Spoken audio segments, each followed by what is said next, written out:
Imagine that there are people living in a cave, deep underground. The cave has a mouth that opens to the light above, and a passage exists from this all the way down to the people.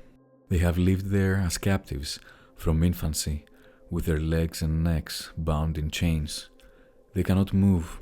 All they can do is stare directly forward as the chains stop them from turning their heads around.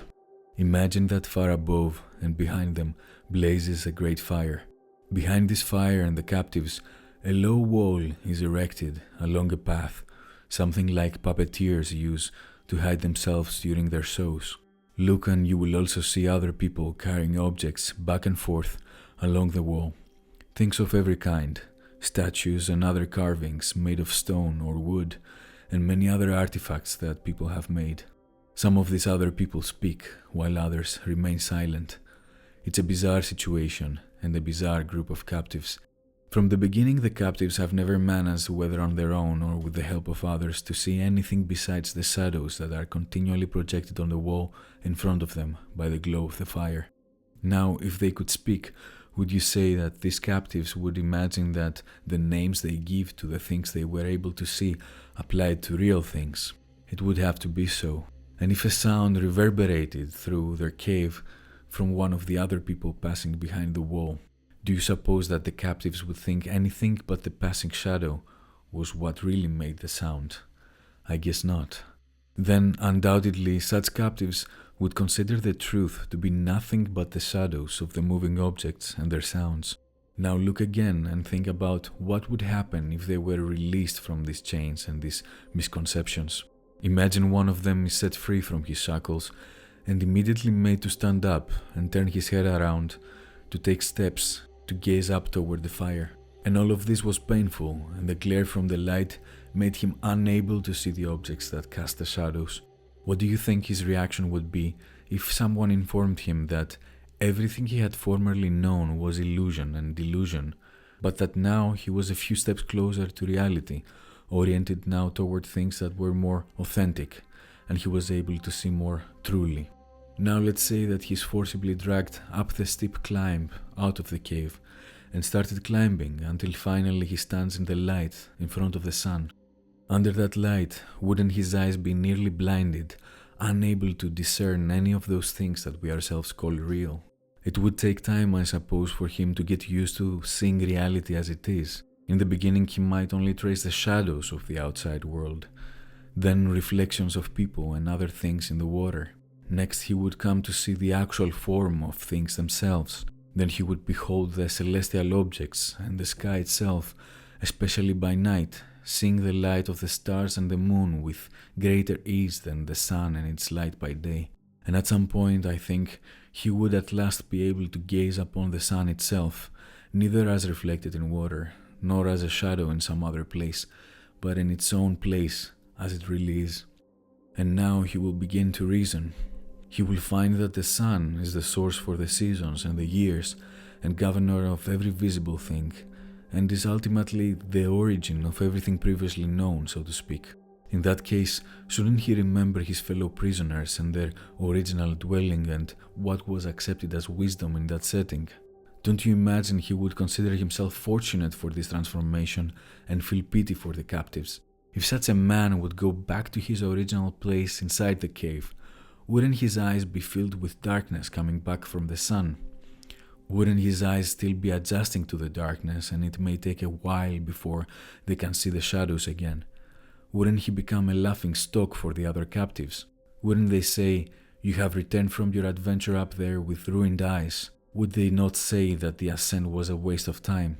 And if he attempted to free them and push them to escape the cave, don't you think that they might even try to kill him for this? This allegory attempts to compare the visible world to the underground cave, and the captive's ascent to be the ascent of the soul to the intellectual world. Regardless, it appears to me that in the world of knowledge, the idea of good appears last of all, and it is perceived with great difficulty. But when it is seen, it leads us directly to the finding of the universal cause of all that is right and beautiful. It is the source of visible light, and in the intellectual world, it is the master of truth and reason. And whoever in private or in public would behave in a sensible way will have his eyes fixed on this idea. We should not be surprised that individuals who have reached this level of understanding might be unwilling to spend their time on mundane affairs, for their souls would always feel a calling for the higher things. The ability and means of learning is already present in the soul. As the eye could not turn from darkness to light unless the whole body moved, so it is that the mind can only turn around from the world of becoming to that of being by a movement of the whole soul.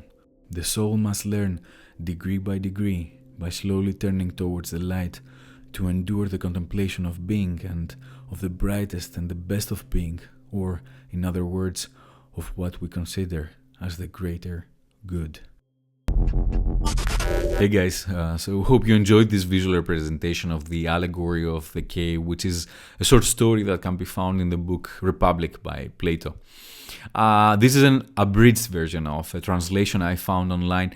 I tried to change it a bit so that it has a better flow, because the original text, even in Greek, sometimes sounds weird, but that's normal because in every epoch, people speak in different ways.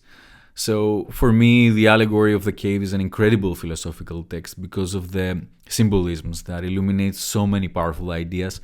Obviously, the text can be interpreted in many ways, but I will offer the overarching idea.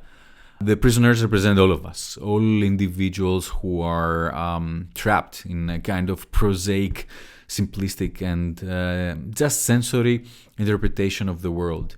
The puppeteers could represent all these people or institutions that attempt to impose certain narratives upon us. The chains allude to all those things that keep us shackled in a very limited intellectual and perceptual understanding of the world around us.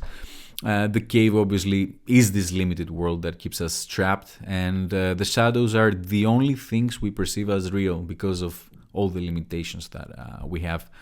So, at some point, one prisoner somehow escapes the cave and gains access to the outer world, which symbolizes the absolute truth, so to speak, which is kind of abstract, but in short, one can define this truth as the truth disengaged from illusions, delusions, propaganda, lies, and different absurdities.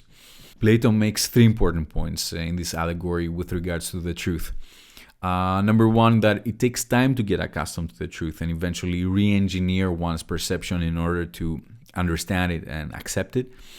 Number two, that once one sees the truth and accepts it, one can never go back to their former state. And number three, that the truth can be perceived as something dangerous by some people, because often the truth hurts so much that people will feel that it's not worth risking what they have for something so precarious. Undoubtedly, this is an incredible text that echoes many visceral ideas that have troubled us throughout the history of mankind. I hope you enjoyed the video. If you did, as always, please make sure to like, subscribe, get notifications, and leave a comment. And please, if you feel like, support the channel. Your support means the world to me, and I try to upload really high quality videos that are very difficult to find elsewhere on YouTube. There are many ways to do so. Please check all the available options in the description below. Again, thanks for watching. See you soon. Adrian out.